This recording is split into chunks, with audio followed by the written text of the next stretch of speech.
Hey everyone, welcome back to FBA 411. I'm your behavior analyst, John. This is actually the fifth time I'll be doing this video because this new program I'm working with is being picky about how long my videos are going on for. But really quick, I'm just going to introduce to you the functional behavior assessment packet that I'll be giving you to some of you that I'll be working with directly. And for those of you that are just viewing this video for some information that you're looking to maybe try some things out on your own, just know that if I'm not working and we have no formal agreement about treating somebody that you're interested in treating or treating their behaviors, then that's on you and only you. And for those of you that I'll be working with, well, we'll have our agreement and we'll be working together, and I hope it goes well. That's going to start with these forms that I'm going to be giving you in this FBA packet, because what we want is to determine the function or functions to the behavior or behaviors that we'll be working with, targeting for change. Because if we're not addressing the purpose of those behaviors, then we're not really going to make any change. So it's all about the purpose and or functions. And so the first one we're going to be filling out is the functional assessment interview form. This is about recalling some of the past instances of the behavior or behaviors, and actually behavior. We're going to want to use maybe one of these for each behavior of concern, and that's okay. You can make copies or just even use the same 12 questions on a separate sheet of paper to answer regarding another behavior that might likely happen at the same time with other behaviors. And so then they may be serving the same functions, or lots of things are going on, and it could change between functions all within even like the same 10 minutes. So if that's the case, we got a lot to work with, but we still want to get right at the function and determine that one. So we're going to be describing in observable terms what the behavior looks like, not anything ambiguous like Johnny got mad and started hitting everyone. We want something like Johnny is hitting adults in the face with a closed fist up to 10 times in an instant. And that's something then that, like, as we pass the information on to anybody else that's we're wanting to bring into work with these behaviors, like a teacher at a school or a caretaker at a daycare, then our descriptions are going to be something that they'll be able to see and not mistake for anything like, well, it didn't look like he got mad, but he just started hitting. So again, just being precise. Motivation assessment scale. These are these questions you're going to rate if it's like a yes, and how often, from a 0 to 6, 6 being always, 0 being never. The tricky one here, I think, is question 1, which asks if the behavior is going to occur when nobody else is around. That's usually intended for a sensory seeking behavior or a function, and we know that's not necessarily the case if they're going, say the target individual is going and sneaking snacks out of the pantry when they're not supposed to be having those snacks. That is to acquire a tangible. And so just know that as you describe the behavior up here, that then I'll probably need to take however you rate that question, I'm going to take that score and apply it to a tangible function here in the back, so that it doesn't get beat out by something like the sensory seeking function. The QABF, or the questions about behavioral function, that's very much like the MAS here, the motivation assessment scale.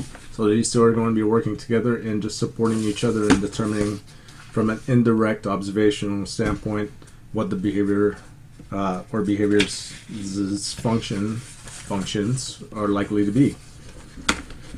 Then comes the fun stuff. When I'm not there or I've yet to come in and do my bit, you're going to be taking some extra data for me live as the behavior or behaviors happen, starting with the ABC or antecedent behavior consequence narrative form.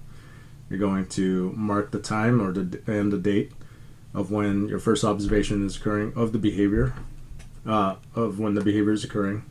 And you're probably just going to start with what's happening right away. You're not going to necessarily stop to think about what triggered it or what happened just before, and just go right into what's happening after that behavior, and so on. And so, for instance, when I've worked in classrooms many times, and I've had to fill this form out, I go right into the behavior, because then that's my indicator that something's happening.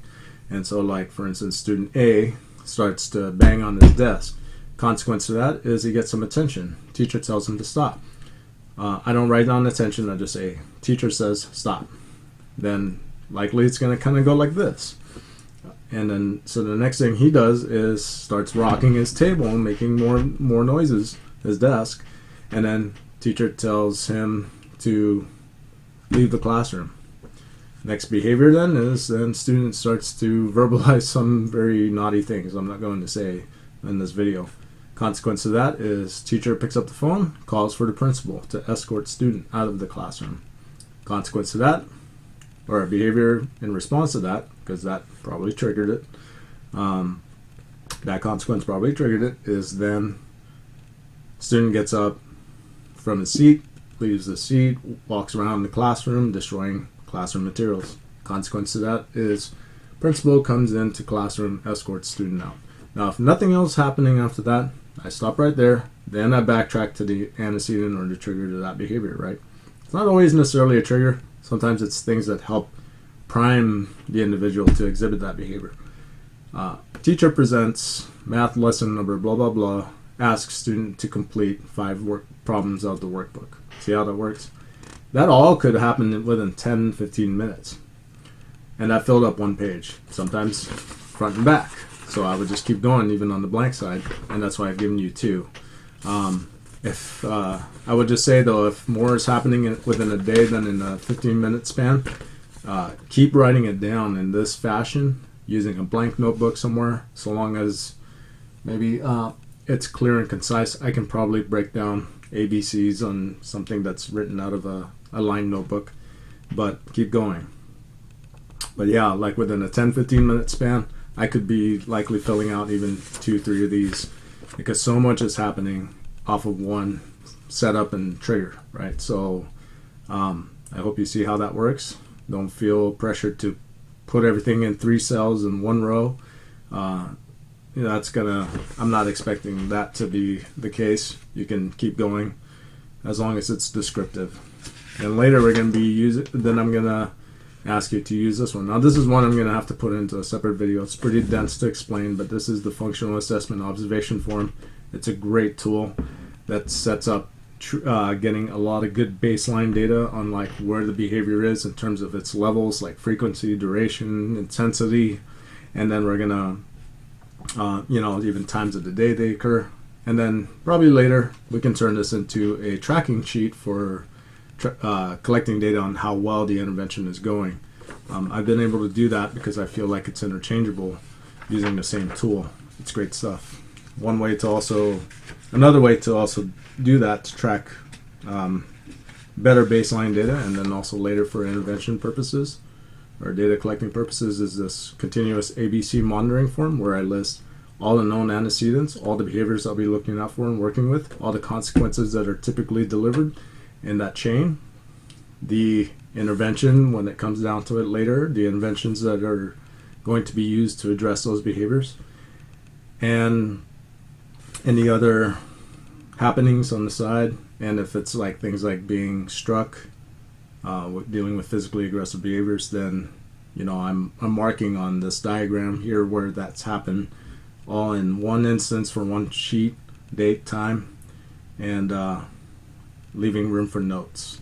So again, good to collect baseline data on, also good for later when we're doing interventions and tracking our data sheet, or our data, for how well it's going. So this is just a crude example of what we're going to be doing to also depict baseline.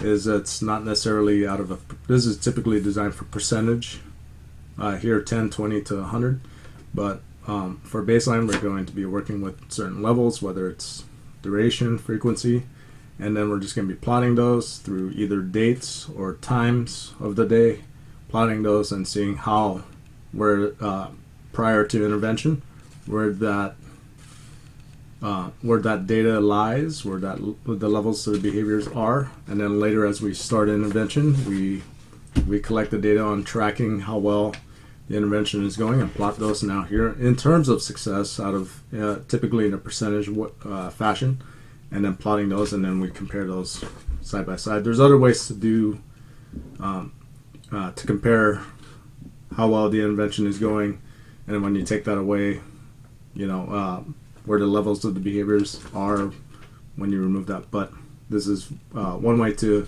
give you a visual of how well things are going, but we start with also a visual of where they are prior to the start of the intervention. So I may be also handing you, depending on what we're doing, extra tools to work with, but this is going to be our good start to determining what the purpose, i.e. the functions of the behaviors are, and that's what we want, because without that, we can't really start sort of diagnose the issue and match a good working intervention to address those behaviors.